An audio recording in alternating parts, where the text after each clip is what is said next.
Hello, welcome. Thank you for joining me. This is Read the Signs with Roxy. We got your fire started here, collective. It's a Christmas miracle. So we're gonna go ahead and jump in here. I did pull a Celtic cross, so I'm able to sit with the energies a little bit longer. I know that that's a format that I used to do, so I'm just going to go through what energies came came by, and also I'm going to pull some clarifiers. Okay. So this is going to be a collective read. If you feel like you're going through a huge shift right now, if you feel like, because we had the Tower card come out twice in this reading, two different decks, and we also have the World card. Okay, so immediately, if you don't feel like there's anything that impactful going on with your life, this reading isn't probably for you. Okay, this is going to be for someone who's really experiencing a type of release and upheaval from a lot of energies that have been repressed. Okay, so if you feel like you've been oppressed or repressed in any phase of your life or any in any facets that you're feeling you're not able to be who you truly want to be, a beautiful butterfly. So, all right, so I'm gonna go ahead and get into this. I know it's been a little while since I've sat with you guys. I definitely miss doing these readings. I miss the energy, and if there's anyone that needs anyone to talk to, you can definitely leave a comment down below. I don't always reply, but I love reading your messages, and they do mean a lot to me. So if you're needing any prayers or any kind of support, you can feel free to do that. So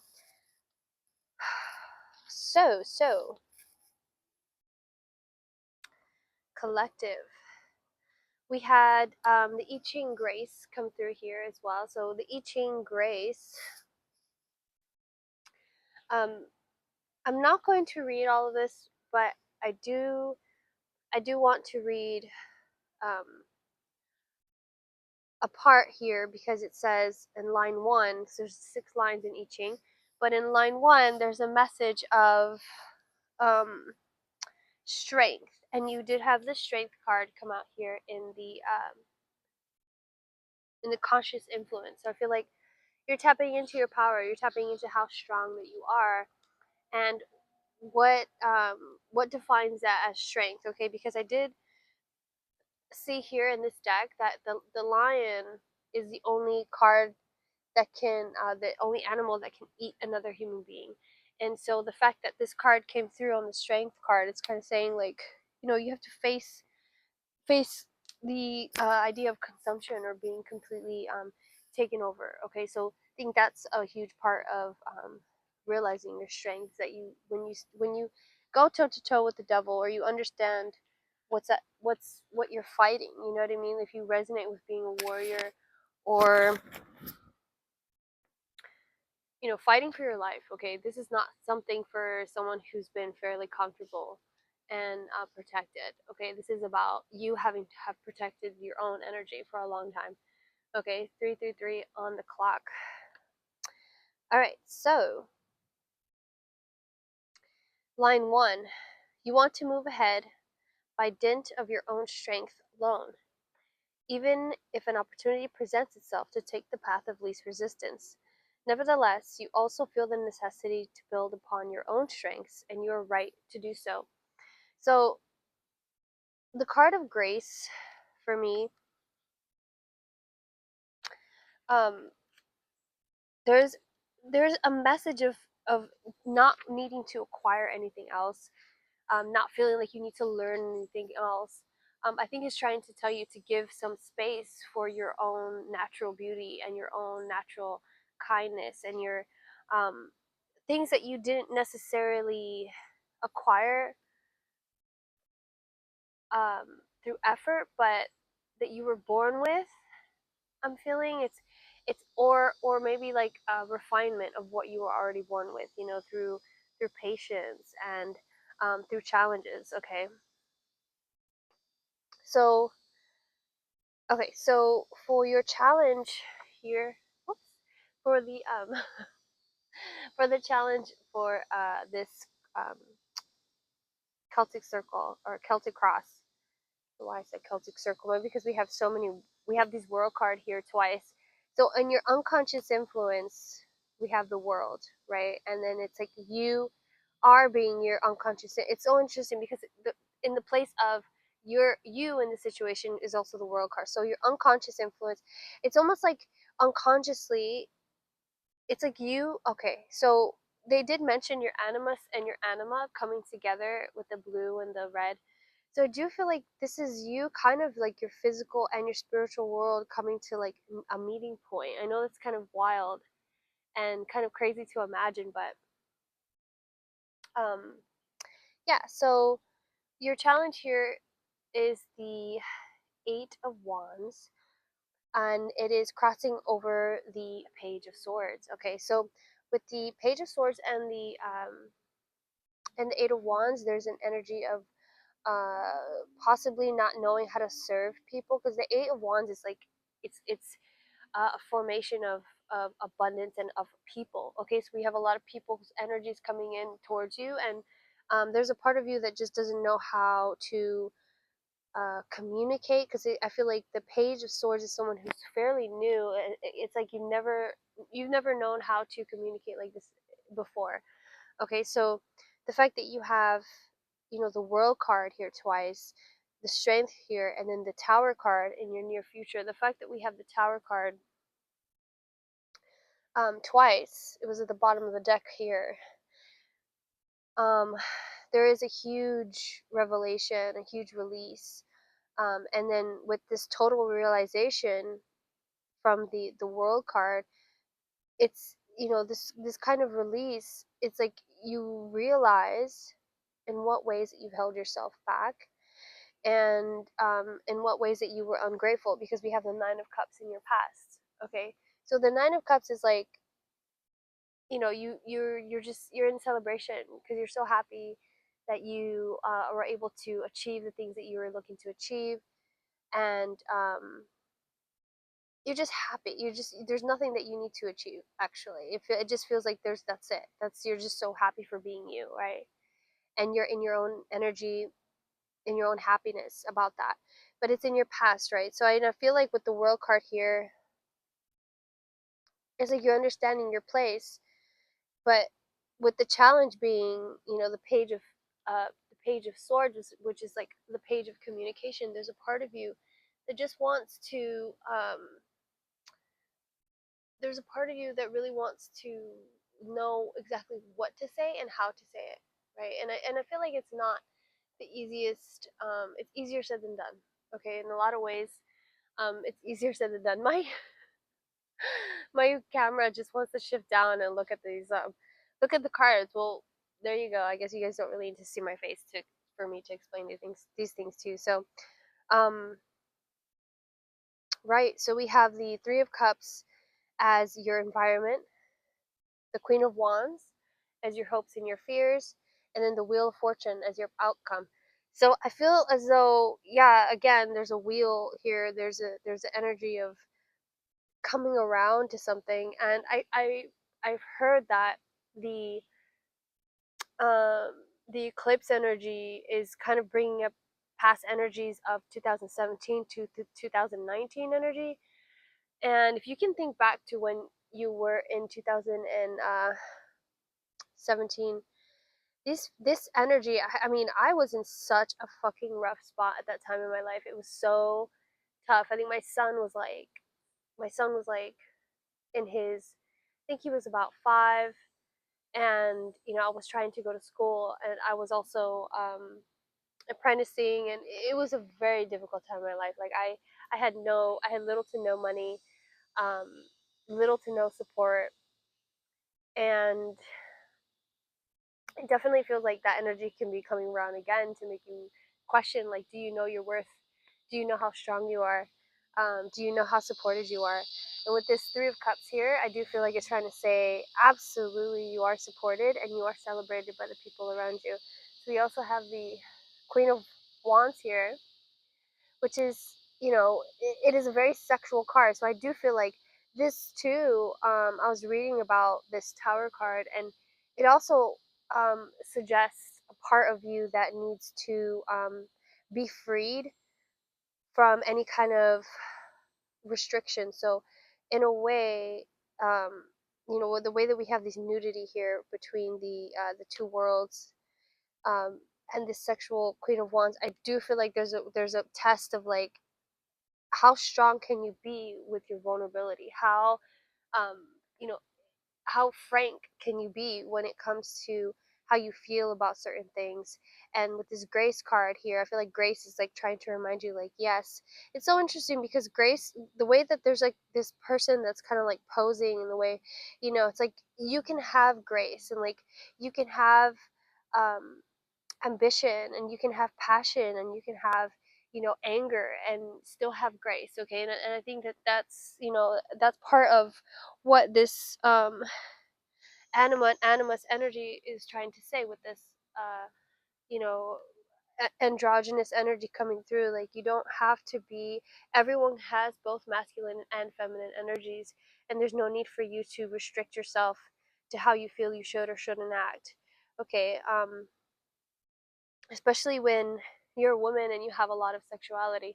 I know personally I struggle in a lot of ways, to I was raised Mormon, um, and when you're pleasurable, and I feel like that's the Queen of Wands too, is she's very pleasurable. She enjoys the simple pleasures of life, and that kind of threatens a lot of people as well. I'm picking up that, you know, when you're so easily content, and you kind of threaten people's their own value and their own worth when they put it in objects, or they put it in experiences, or they put it in you know um, a different value, a different uh, metric of worth. Okay, so you know that might be isolating. That might have been kind of hard for you, but the fact that you realize that the worth that you have is not based off the people that are surrounding you. It's based off of you and your relationship to the internal and to the external. And so that's why I feel like it's such a beautiful energy coming through. Having the strength card here, the two tower cards. I feel like usually people don't like the tower cards, but for me it's so profound and so powerful, trying to free you from whatever past restrictions that you had.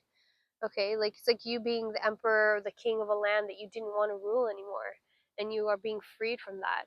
And you don't know what's going to happen next, but the following card is always, it's the star cards. Okay, so um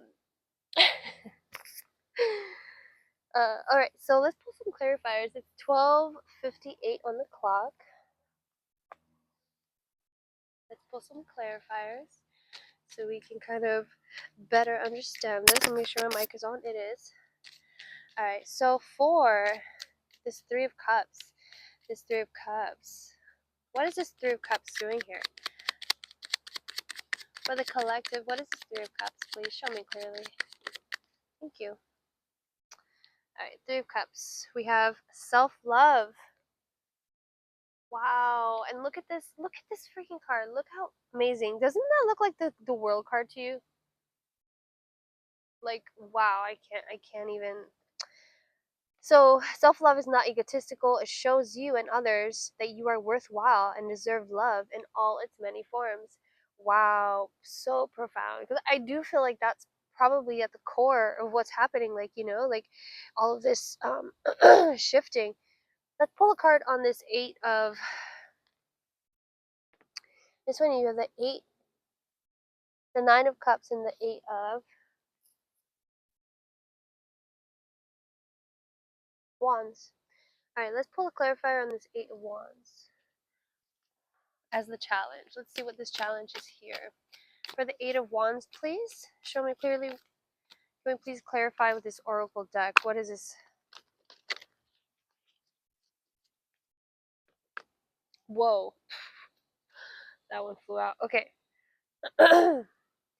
You create harmony by making choices that feel right to both mind and heart. Consider one choice you need to make today, no matter how insignificant, and make it harmoniously. The healthy person lives in harmony with nature. This is so interesting because like it's funny because I put this down right here and we have this woman here and this woman here. She's looking at her and she's looking at her, and it's so like, you know, knowing your own worth. It's knowing your own value and really picking up like, you know, how beautiful. It's very Venusian. This beautiful energy around you, and how that same energy exists with other people as well. And it doesn't affect you negatively. Someone else's light or shine doesn't affect, I mean, and maybe because you've experienced that yourself, of other people feeling, you know, threatened or dampened by how beautiful you are. It's important for you to stay in harmony with the people that do recognize your beauty, you know, because you don't want to have to convince anyone. And I feel like that's what it says. Make you create harmony by making choices that feel right to both mind and heart. So I feel like that's what this world card is trying to say. This is like, oh, such a beautiful reading. Okay, let me see. I feel like, do we have this book out here? Yes, this book is here. Okay, so I'm gonna pull one of these. Are these beautiful? I love this deck. This is the Wild Unknown by Kim Cross. Beautiful, beautiful deck. Okay, so I'm gonna go ahead and pull a card from here. You guys can't see me anymore, but you know, a lot of readers don't even show their faces, so we should be okay.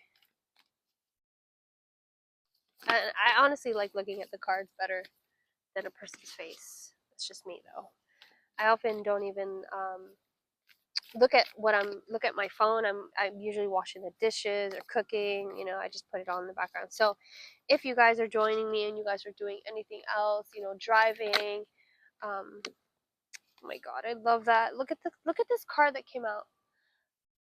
The one. I feel like crying. This is so powerful. The fact that we have this, you know, the animal came out too. The animal. See, and that's a huge energy. Like there's an animal like energy that's coming through because we have the black cat and we have this um lion here. We have these animals here as well on the corners of the cards. All these animals. Wow. I just recognized that. We have lions here as well. Wow, okay, so the one, and you see this one, and there's just this woman that's like, hey, and it's like saying like you have so much embodied grace and embodied love within you that it's time for you to just enjoy that and understand that there's nothing else to be done in this moment but to be present and to enjoy what you are. Okay, my cat is just like rolling around. He's so cute. He's the most precious little baby. Okay, so I'm gonna go ahead and read this from this book. Hold on. My goodie bag. I feel like it's my Barney bag. I don't know if you guys watched that, but I love Barney. Okay, so Archetypes Guidebook. I think it's so funny that you just like the phone just keeps going lower and lower and lower, and I can't do anything about it. It's just going. Okay. So for the one, which is XXX, XXX, the one. I don't know if you guys can hear the ice cream truck, but there's an ice cream truck going by, and there's also an airplane flying overhead. The one, non-duality,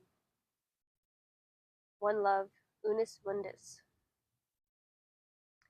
Our ability to experience this archetype firsthand is limited. It comes in brief and potent moments that we are left to savor for a lifetime. The one is both the energy that unites all living beings and our capacity to sense this intimate union. This archetype eludes us most of our lives, appearing as a concept in a distant galaxy. Yet, when we are in the midst of its power, a solemn reverence falls across all the land. We glimpse ourselves in the vastness of all consciousness, and are neither small nor large within that field. We are neither important nor unimportant. All duality fades away, and we are left with what is, the precious knowing that life is a gift, and we are both the giver and the receiver of this fortune. When light serves, loves, accepts, resonates; when dark omits, excludes. It is said that Om is the primordial sound of the universe, and that all other mantras are born from it. Simply imagining this possibility will activate the One. The Unus Mundus is a circle representing the unity of existence. Is it possible that the beginning and the end of all things is love? Wow. So profound. Okay, I'm just gonna scooch this closer because, like, what the heck? If it's not gonna. Come on. This is so funny that this thing is just like falling apart on me, just like right now. And I don't want to like mess with it too much because I don't want it to like. Okay. Anyways, hey guys. Hi. You guys okay? Are you guys good up there? I know you guys want to see my beautiful face, but this is just not working out. It's not you, it's me, okay? So